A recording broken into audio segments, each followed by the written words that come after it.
So yan po mga kalingap. May bigas ayuda. Hinatid. Galing po sa Solid Danjoy, Sydney, Australia. Gari-repack ulit tayo. Ano yan? Ayuda niya. Ilang ano to, Dan? 8? Kulang ng isa. Kulang ng isa. to. Sige. Iatid ko na lang po ito. Ano yun? Galing sa sa Danjoy Solid Sydney, Australia.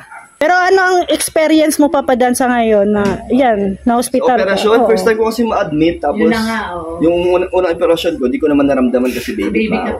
So ngayon, mahirap pala. Pero ano naman to, buti nga kaya ko nang una, hindi na ako nahirapan tumayo. Normal naman na. Kaya tuloy-tuloy naman yung paggaling. Kaso, yun, hindi na ako mapag-gym. Ayoko na rin mag-gym kasi pwede daw bumalik to pag nagbuhat ako na mabibigat. Panibagong operasyon na naman. Disiplina na lang sa pagkain. Siguro pwede ako mag-gym pero hindi na, mga light na lang. Para ma-maintain yung katawan, gano'n. Dito na lang sa braso, no? Dumbbell na lang. Pero, mamemuwersa pa rin. 6 months pa or isang taon daw, mas maganda. Maganda isang taon. Kasi ang loob kasi niyan, hindi pa masyado masere. Sobrang kasi kada nililinis ko to, medyo may basa-basa pa. Kaya, tapos yung benda, para medyo, minsan may may mancha ng dugo. Pero normal naman daw yun, parang loob daw yun, kasi parang sariwa pa. So, pag tinanggal na itong mga stapler, wala nang benda. Mas makakapag, na siya, heal na. Pag wala na daw takip. So, Wednesday pa daw, kasi nung bumalik ako nung Saturday, hindi pa siya pwede yata. So, pabalik pa ako doon. Yun? Baka i-vlog ko kasi yung doktor doon na nag-opera sa akin, siya? Mabait naman. So, kung okay sa kanya ma-vlog, ma-interview, para malaman din kung pwede akong sumama sa Baguio. Yun yung inaabangan ng lahat kung pwede ka daw sumama. Kaya sayang ka. Gusto kong makapag-travel. Isa palang travel ko sa buong Kalingap. Yung Palawan pala. Palawan, oo. Pero kung if ever napayagan ka ng doktor, siyempre, gusto mo? Maganda rin kasi birthday ni Kuya Val. Tapos kompleto. Ando din si Joy. Si Joy, siyempre gusto ko magkaroon ng Danjoy episode sa Baguio. Baguio, madami din na nag-request. Kaya para mapasaya natin sila. Kaso, yung iba naman, marami naman nakakaintindi na unahin daw muna kalusugan. Marami pa naman daw oras. May Boracay naman. Oo. Yun na lang ang paghahandaan namin ng Boracay. Paano yan? Sa Boracay, may ka na. Hindi na tama kapag may pilat. Hindi na makapay mag-topless. Hindi makapag-tablet. Hindi, pwede naman naka-rash guard. Pwede. Muna? Sando-sando na lang. Sando-sando. Lesson learned, Papa Dan. Thankful pa rin ako kasi natanggal na. Kasi pwede daw maging malala kung hindi ko siya pinansin. Pwede daw pumutok to kasi nagbubuhat ako mabigat. Bawal daw pala yun. Kasi daw siya major surgery. Hindi na siya yung basta-basta lang. Kaya delikado pala kung pinatagal ko. Pwede yung pumutok sa loob. Mas yung ibang organs ko, mas maapektuhan. Kaya buti na lang. Natanggal na. Wala ka nang alalahanin. Kailan ang result nung 1 to 2 weeks so yung pa-follow up din namin. Kaya, pero naman daw dapat ka ba sa resulta. Kaya, salamat sa mga nagdasal din at sa mga nangamusta. Hanggang ngayon, thank you so much sa kanila. Pero pag-uusapan natin yung yung episode 14. Yung alin? Yung pagdalaw ni Joy sa'yo. Anong may nanggulat na naman. Buti hindi tumama sa pako. Anong mo doon? Siyempre, dinalaw ka ni Joy. Sa mga gumagawa dyan ng mga issue na wala daw paki si Joy. Hindi, lagi nga nag-message yun. Nakakausap ko yun si Joy kahit di naman kami lagi nagkita. Updated naman kami sa isa't isa. Yun nga, bumisita si Joy. Tapos yung isa, yung pagpunta nila Kalingap. So, yun liwanagin natin kay Papa Dan na nang galing. May bisita si Joy na walang... Yung yung first clip, no? Oo, yung naka-brown siya na t-shirt. Binidyoan ko lang ng konti para kahit pa paano, di ba, makita. Ayun, sinama nga ni Kalinga Prab. Sinama niya. Kaya, So, dalawang clips yun actually. Ibukod yun sa episode 14. Tsaka yung nagpunta lang talaga si Joy nang mag-isa siya. Oo. At saka yung sa hospital kasi sabi din ni Kalinga Prab na limited lang talaga ang makapasok sa loob ng hospital. Oo, bawal. Diba? Bawal. Kasi ano din yun, medyo semi-private din. Tapos, ayun, hindi rin karamihan. Yung si Kuya Jomer lang din ang pinabisita ko. Tapos si Kuya Brooks. Kasi dito Elena. Oo. Kaya hindi, tapos si Joy din busy din that time. Actually, gusto naman niya. Nagtatanong din sila nila Kuya Andy.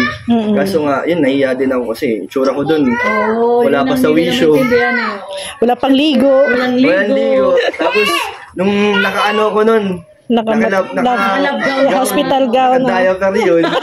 Diba, nakakahiya. Pero, buti hindi ko nagamit yung diaper kasi kaya ko kagad umihi. Hindi na kailangan na doon sa diaper. Kaya pinilit ko din, ayoko kasi doon.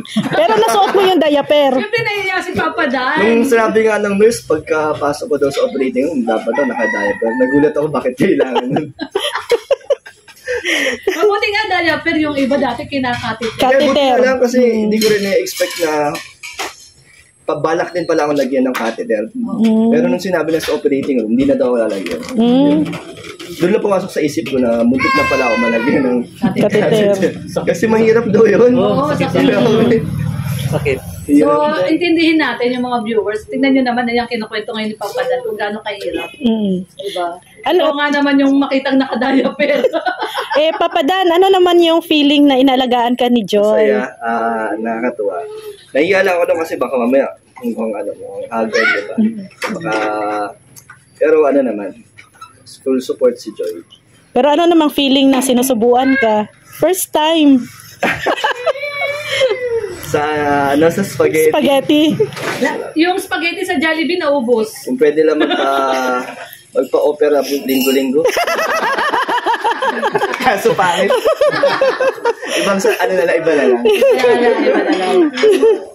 Pero alam mo ba na na parang yung sabi nga, parang pinakonsensya mo si Joy.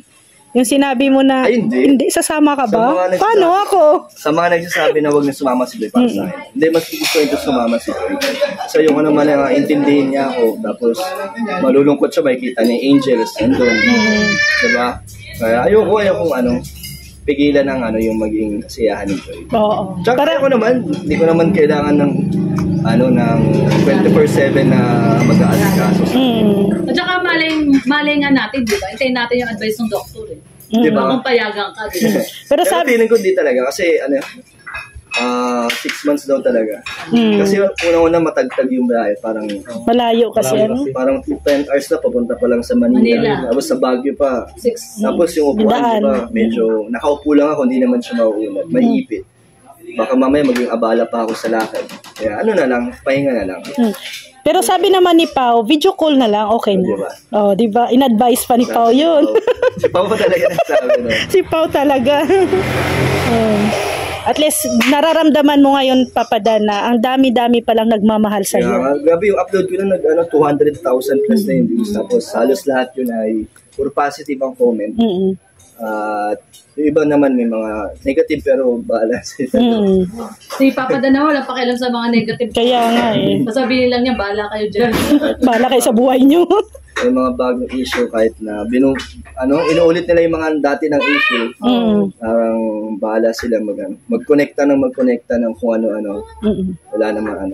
Wala naman tayong tinatago dito at wala naman tayong ginagawang mali. Kaya nasa kanila na yun. Hanggang saan sila gagawa ng mga kwento. Ito pa, Papa Dan, ang masaklap, may naghihintay daw na doktor at attorney sa Baguio. Ano yan? Paano yan? Susugod. Paano yan? Wala ang Team Brooks. Wala ang Team Brooks. Sa si Kuya Bobby. Nandoon. Si Founder. Oo. Kaso si Founder, takot yun Hindi ako masyado mag-aalangan. Kasi mag-aalala. Kasi si Joy, naman yan? Loyal yan sa loyal kay Papa Dan. Loyal. Saka bago man umalis yun si Joy, kunyari, kung magkaroon man ng episode, bago ang shoot. Kasi mag-mansary na din eh. Oo. So, 4 months na. Mantokin mo 4 months na ano? Ano yan? 4 months na. Ibigyan ko na papaalalahanan ko yan si Joy. Ay, grabe. May nag-aantay sa'yo sa Baby. Ay, pero sabi naman ni Kalinga Prab kagabi sa kanyang live na maybe mag-shoot ng 2 beses. Talaga? 2 beses na pag-shoot yung Mansari at saka Kaya hindi another. naman mag-shoot, Pagkitain ko yun si Joy. Oo. Bago manis. Ay, grabe. Hinahatid ko kasi yung package. Pero hinihintay namin yung food trip. Pero sa food trip ba, ano ba ang first na naisip mo na kainin ninyo ni Joy? Bahala na. Kahit ano. Wala naman kahit ano na pagkain. Wala namang bawal sa iyo. Walang bawal. Kain nga lang ako ng kain. Ano ba ang paborito ni Joy? Pasta daw eh. Pasta. Oy. Dito pa na. So, abangan na lang nila yung mga episode, di ba, kung magkaroon kay Kalinga Prab. Parang ang ending nito, Jollibee pa rin eh. Yun lang meron kasi dito. Yun lang meron sa daig. Oh, alam na ng Team Brooks. Sa Big. Magja-Jollibee tayo. Ayo. Sa Big. Sa Greenwich din. Greenwich. Ayun. Maraming salamat. Kalinga Prab. Boss, salamat. Siyempre, na-update tayo kay Papa Dan. Ayun. Nilalang tayo ng bigas. Basta Papa Dan, dito lang ang Team Brooks.